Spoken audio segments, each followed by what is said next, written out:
जय भीम, जय भारत, जय संविधान। मैं अम्बेडकर नेशन से गौतम रत्ना और आज हम हैं मुंबई चैत्य भूमि, जो बाबा साहब का परिनिर्वाण स्थल है। यहाँ से हम आपको पूरा जो बाबा साहब के पूरा जिंदगी से जुड़ा हुआ यहाँ पे उनका पूरा जीवन परिचय और यहाँ पर जो माहौल है वो आपको दिखाएंगे। संडे का दिन है आज। आप देख सकते हैं कि और आप देख रहे होंगे ये पीछे मेरे पीछे अशोक की स्तंभ है, जो बाबा साहब ने जो राष्ट्रीय चिन्ह जो संविधान के अंदर हमारे देश को दिया उसकी भी यहाँ पर स्थापना की गई है। यहाँ पर एक पूरा मेले जैसा आपको माहौल मिलेगा। तो मैं आपको यहाँ पर कुछ अभी यहाँ पर जो बाबा साहब की हिस्ट्री से जुड़े हुए लिटरेचर और किताबें और उनके पोर्ट्रेट, बाबा साहब जिनको भी महापुरुष मानते थे, उनका लिटरेचर और यहाँ पर उनकी एक से एक अलग डिजाइन में आप देख रहे हैं यहाँ पर पूरा एक से एक डिजाइन में पूरे बाबा साहब के फैमिली से रिलेटेड आपको बुक्स से लेकर के और उनके स्टैचू बाबा साहब रमाबाई जी का और उनके फादर वगैरह मतलब पूरा हिस्ट्री आप यहाँ देख सकते हैं। तो साथियों, आप देख रहे हैं मेरे पीछे चैत्य भूमि बाबा साहब का परिनिर्वाण स्थल जो है उसकी ये एंट्री है। अब यहाँ से हम आगे एंटर करेंगे और यहाँ का जो हिस्ट्री है पूरा कोशिश करेंगे आपको दिखाने का। बहुत सारे ऐतिहासिक और पुराने यहाँ काफ़ी लोग आपको मिलेंगे और भिक्खु भी हैं और हमें इजाज़त भी शूटिंग के लिए हर किसी को नहीं है, लेकिन हमें इजाज़त जो उनके इंचार्ज हैं उन्होंने हमें शूटिंग के लिए इजाज़त दे दिया है, तो उनसे आगे चल के बात करेंगे। वंचित बहुजन उनके लिए जो काम किया। साथियों, आप देख रहे हैं चैत्य भूमि में यहाँ बाबा साहब भीमराव अंबेडकर के जीवन का एक साइन बोर्ड है पूरा और ये मराठी में लिखा हुआ है। मेरे साथ में मराठी यहाँ बॉम्बे से ही है, मराठी है और बहुजन एक्टिविस्ट या बहुजन का एक जागरूक करने का वो लोग काम करते हैं। तो बात करेंगे, वो ज्यादा अच्छे से बता पाएंगे बाबा साहब के जीवन के परिचय के बारे में यहाँ क्या लिखा है। सर, थोड़ा सा अपना परिचय दीजिए। मैं महेंद्र चाफे, वंचित बहुजन आघाड़ी ठाणा जिला प्रवक्ता। यहाँ पे डॉक्टर बाबा साहब अम्बेडकर ने अपने जीवन में जीवन पट है, पूरे जीवन में उन्होंने जो कार्य किया है, जो शिक्षा ली है, उसका पूरा जीवन पट यहाँ पे दिया गया है। बाबा साहब अम्बेडकर का जन्म हुआ था 14 अप्रैल 1891 में बाबा साहब अम्बेडकर का जन्म हुआ। उसके साथ में 1907 में डॉक्टर बाबा साहब अम्बेडकर ने मैट्रिक परीक्षा पास की थी। डॉक्टर बाबा साहब अम्बेडकर का जन्म हुआ था। उसके बाद में डॉक्टर बाबा साहब अम्बेडकर ने जो मैट्रिक परीक्षा, मतलब अभी एसएससी बोलते हैं, तो उन्होंने 1908 में सर रमाई के साथ में, दापोली में रमाई जी का गांव है, उनके साथ में उनका विवाह बंधन में हुआ था। उसके बाद में 1912 में उन्होंने बीए की परीक्षा उत्तीर्ण की थी। बाद में 1913 में उन्होंने अमेरिका में उच्च शिक्षण के लिए उन्होंने यहाँ से मुंबई से प्रयाण किया था। यार मतलब बोलेंगे तो चले गए। बाद में 1915 में कोलंबिया यूनिवर्सिटी में उन्होंने एमए की पदवी प्रदान की थी और उन्होंने वो टाइम पे प्रबंध लिखा था प्राचीन भारतातील व्यापार, ठीक है, उनके बारे में उन्होंने एक प्रबंध लिखा था 1915 में। उसके बाद में 1916 में उन्होंने पीएचडी पदवी के लिए प्रबंध सादर किया था और उसके बाद में 1917 में London school of economics and political science ये संस्था में उन्होंने शिक्षण के लिए प्रवेश किया था। उन्होंने 1917 में भारत में फिर से उन्होंने दोबारा आ गए लंदन से। उन्होंने 1917 में भारत में दोबारा उनका प्रयाण हुआ, भारत में आए और उसके बाद में भारत में जो बड़ौदा संस्थान था गायकवाड़ साहब का संस्थान, सयाजीराव गायकवाड़ थे, वो संस्थान में उन्होंने नौकरी की थी 1917 में। उसके बाद में 1918 में उन्होंने मुंबई के सिडनम कॉलेज, जहाँ पे हम खड़े हैं, मुंबई में आप खड़े हो, यहाँ पे आप मुंबई में एक सिडनम कॉलेज है, तो कॉलेज में प्राध्यापक का उन्होंने नौकरी किया था। 1918 से लेके 1920 तक उन्होंने सिडनम कॉलेज में प्राध्यापक का प्रोफेसर का उन्होंने नौकरी किया था। बाद में 1920 में जो बहुजन समाज है वो टाइम पे मुख्य नायक था, मतलब मुका था, वो बोल नहीं सकते थे, तो उन्होंने बाबा साहब ने पहला पाक्षिक जो चालू किया था उसका नाम था मुख्य नायक। इसका शुरुआत उन्होंने 31 जनवरी 1920 में की थी। फिर से उन्होंने 1920 में पुनः एक बार वो लंदन में उनका प्रयाण हुआ, वो लंदन में चले गए। उसके बाद में 1921 में उन्होंने MA SC पदवी का अर्थशास्त्र उसमें उन्होंने पदवी प्रदान की। उसके बाद में उन्होंने 1922 में बैरिस्टर का परीक्षा उत्तीर्ण किया उन्होंने। उसके बाद में 1923 में और फिर से 14 अप्रैल 1923 में अपना भारत देश में फिर से वापस आ गए। बाद में 1923 में उन्हें DSc के अर्थशास्त्र का पदवी है, वो पदवी उन्होंने हासिल की। 1924 में उन्होंने बहिष्कृत हितकर्णी सभा का आरंभ किया। यहाँ पे बहुजन हमारे भारत में बहुजन वर्ग था, उनके लिए उन्होंने बहिष्कृत, वो सारा समाज जो था वो समाज बहिष्कृत था। ये समाज के लिए इकट्ठा करने के लिए उन्होंने महाराष्ट्र में बहिष्कृत हितकर्णी सभा का प्रारंभ किया। उसके बाद में 1927 में मुंबई में विधिमंडल में उनका निवड हो गया। मतलब आज हम लोग बोलते हैं कि आमदार करके हम लोग बोलते हैं, इसका सर थोड़ा हिंदी में ये हम लोग उनको बोलते हैं आमदार बोलते हैं, राइट। तो बाबा साहब अम्बेडकर 1927 में आमदार हुए थे। वो मुंबई विधिमंडल में चुन के आए, एमएलए, ठीक है, एमएलए बने थे, ठीक है। उसके बाद में मतलब उनको लिया गया था, वो चुन के आए नहीं थे, ब्रिटिश ने उनको नॉमिनेट किया था जी।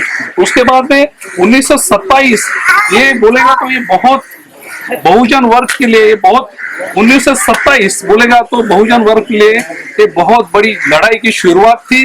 बहुजन वर्ग के हक के लिए बाबा साहब अम्बेडकर ने सही मायने में 1927 में ये महाड़, मुंबई के बाजू में महाड़ है, वो महाड़ में 14 तले का सत्याग्रह किया।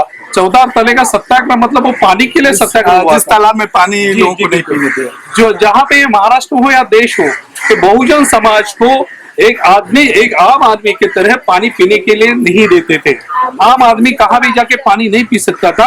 तो डॉक्टर बाबा साहब अम्बेडकर ने महाड़ में 14 तले के वहां पे सत्याग्रह किया। वो पानी का सत्याग्रह था।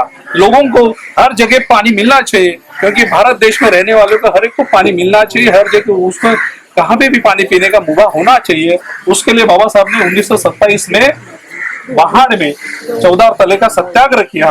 उसके बाद में 1927 में उन्होंने बहिष्कृत भारत करके पाक्षिक था उसका पहला अंक निकाला कि हमें बहुजन वर्ग को यहाँ पे अधिकार प्राप्त होना चाहिए। भारत देश में, ये भारत देश सारे बहुजन वर्ग का है, यह भारत देश को हर एक नागरिक को अपना अधिकार प्राप्त होना चाहिए।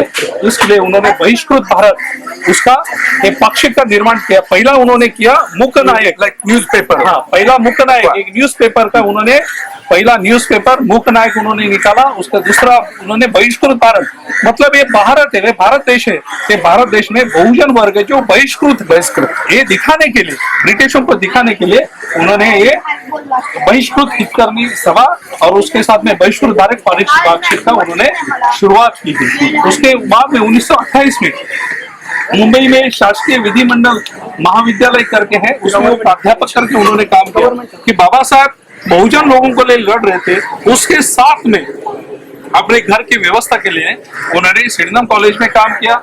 उसके साथ ही साथ में मुंबई में शासकीय विधिमंडल महाविद्यालय में उन्होंने प्राध्यापक का नौकरी किया। उसके बाद में 1930 में कालाराम मंदिर, नासिक में कालाराम मंदिर सत्याग्रह किया। 2 मार्च 1930 में उन्होंने कालाराम मंदिर नासिक में सत्याग्रह किया। बाबा साहब का एक ध्येय था कि भगवान के लिए उन्होंने मंदिर में बहुजन समाज के लोगों को जाने, बहुजन समाज के लोगों को मंदिर में प्रवेश नहीं था। उन्होंने इसके लिए डॉक्टर बाबा साहब अम्बेडकर ने 1930 में कालाराम मंदिर सत्याग्रह, जो सत्याग्रह बाबा साहब के टाइम में सबसे ज्यादा चलने वाला सत्याग्रह कौन सा है तो कालाराम मंदिर सत्याग्रह, नासिक का कालाराम मंदिर सत्याग्रह। वो टाइम पे बहुत कुछ लोग थे, उन्होंने बाबा साहब अम्बेडकर के ऊपर हमला भी किया और बाबा साहब अम्बेडकर वो टाइम पे बाल बचे थे। हमारा सबका भाग्य है, ये भारत देश के बहुजन वर्ग का भाग्य है कि कालाराम मंदिर सत्याग्रह करते हुए हमें भगवान मिलने के लिए उन्होंने सत्याग्रह नहीं किया, लेकिन हम भारत के नागरिक है, भारत में रहते हर आदमी को एक जैसा बर्ताव किया जाना चाहिए। इसके लिए बाबा साहब ने कालाराम मंदिर सत्याग्रह किया था। वहां जाके हमें कोई भगवान मिलने वाला है ऐसी कोई भी चीज नहीं थी। उसके बाद में बाबा साहब ने जनता पक्ष का निर्माण किया। 1930 में उन्होंने जनता पक्ष का निर्माण किया। जनता का मतलब होता है जो मुख्य नायक जनता थी, जो बहिष्कृत जनता थी, वो जनते का आवाज करके जनता पक्ष निकाल के एक न्यूज़पेपर निकाल के ये जनते का आवाज है, ये बहुजन वर्ग के अधिकार का आवाज है। ये जनता पक्ष के निर्माण से बाबा साहब ने पूरा अपना सत्याग्रह है पूरे देश में, उन्होंने पूरे देश में सत्याग्रह की कड़ी जो थी वो कड़ी फैला दी थी। उसके बाद में बाबा साहब अम्बेडकर ने पुणे करार आपको पता है कि बाबा साहब चाहते थे कि बहुजन वर्ग गांधी के साथ में चलते बोलते, गांधी जी बहुजन वर्ग के अस्पृश्य वर्ग के खुद को नेता कहलाते थे, लेकिन बाबा साहब बोलते हैं अगर अस्पृश्य वर्ग का आप नेता हो तो हमें भी अस्पृश्य की तरह नहीं रहना चाहिए, हमें सारे अधिकार मिलना चाहिए। जो आम आदमी को जो अधिकार है वो अधिकार बहुजन अस्पृश्य वर्गों को मिलना चाहिए। बाबा साहब बोलते थे कि अस्पृश्य वर्ग का बहुजन वर्ग का मैं नेता हूं, और ब्रिटिश को गांधी जी बता रहे थे कि बहुजन वर्ग का अस्पृश्य वर्ग का मैं नेता हूं। और ये पुणे करार हुआ था, वो 14 सितंबर 1932 में ये पुणे करार हुआ था। उसमें कुछ चीजें बाबा साहब ने, गांधी जी उपोषण पे बैठे थे, गांधी जी की जान बचनी चाहिए कोई भी, क्योंकि गांधी जी के और बाबा साहब के ये वैचारिक मतभेद थे, इसलिए बाबा साहब थोड़े पीछे हटे, क्योंकि बाबा साहब ये चाहते थे कि गांधी जी की जरूरत सारे देश को है, इसलिए बाबा साहब एक कदम पीछे आए और 1932 में ये पुणे करार हो गया। 1935 में रमाई का निधन हुआ। 27 मई 1935 में रमाई का निधन हुआ। ये बहुत दुखदायी घटना बाबा साहब के जीवन में थे कि रमाई ने बाबा साहब के जीवन काल में उनको साथ दिया, उनके बहुत बुरे वक्त में साथ दिया, और अच्छे दिन आने के बाद 1935 में रमाई का निधन हुआ। उसके बाद में 1935 में मुंबई शासकीय विधि महाविद्यालय के प्राचार्यपदी 2 जून उसमें बाबा साहब का नियुक्ति हुई थी। उसके बाद में 1935 में बाबा साहब ने धर्मांतर की घोषणा की। यहाँ पे अस्पृश्य वर्ग थे, बहिष्कृत वर्ग थे, उन्होंने बोला कि हमें अगर हक नहीं मिलते, अधिकार नहीं मिलते हैं, तो बाबा साहब ने 13 अक्टूबर 1935 में बाबा साहब ने धर्मांतर की घोषणा की।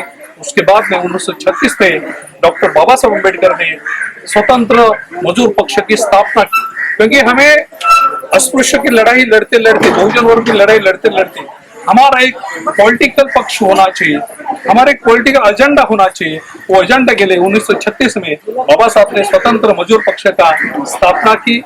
बाद में 1937 में राजनीतिक संगठन बिल्कुल, तो एक स्वतंत्र मजदूर पक्ष जो यहाँ पे कामगार वर्ग था, वो कामगार वर्ग के लिए, बहुजन वर्ग के लिए उन्होंने स्वतंत्र मजदूर पक्ष, वहां पे कांग्रेस था, कांग्रेस के सामने उन्होंने एक चुनौती रखी, और वो चुनौती रखी 1936 में स्वतंत्र मजदूर पक्ष की चुनौती रखा। उन्होंने अपना पक्ष तो उन्होंने स्थापन किया, और 1937 में प्रांतीय विधिमंडल में उन्होंने फिर से प्रवेश किया। बुद्धं शरणं गच्छामि, धम्मं शरणं गच्छामि, चंद्र आ रहा है हमें तो जिसको जा रहा है संघं शरणं गच्छामि। Friends, hi everyone, welcome to Rose Cinema, Rose Cinema पे आपका स्वागत है। जहां आपको देखने को मिलेगा roasting, hosting, action, comedy, suspense, sting, untold story. हमारे चैनल रोज सिनेमा को लाइक शेयर एंड सब्सक्राइब करना मत भूलिएगा। भूलिएगा। मैं गौतम रत्ना आपका बहुजन फिल्म प्रोडक्शन में स्वागत करता हूं, और आप हमारे प्रोडक्शन हाउस के अंदर अपना कैरियर बना सकते हैं as a film director, as a producer and actor and actress and editor and cinematographer also. अगर आपको फिल्म से रिलेटेड कुछ भी प्रोजेक्ट आपको बनवाना है तो हमारे पास में पूरा सेटअप है, जिसमें फिल्म कैमरा है, शूटिंग लाइट्स है और एडिटिंग है। सारा A to Z एक ही जगह पर आपको हमारे यहाँ पर मिल जाएगा। तो दोस्तों, आप हमें कांटेक्ट कर सकते हैं हमारे नंबर्स पर 9810085714, और 8510005714 हमारे वेबसाइट पे विजिट कर सकते हैं www.filmserviceindia.com और हमें मेल भी कर सकते हैं gautamfilmsproduction@gmail.com पर। धन्यवाद।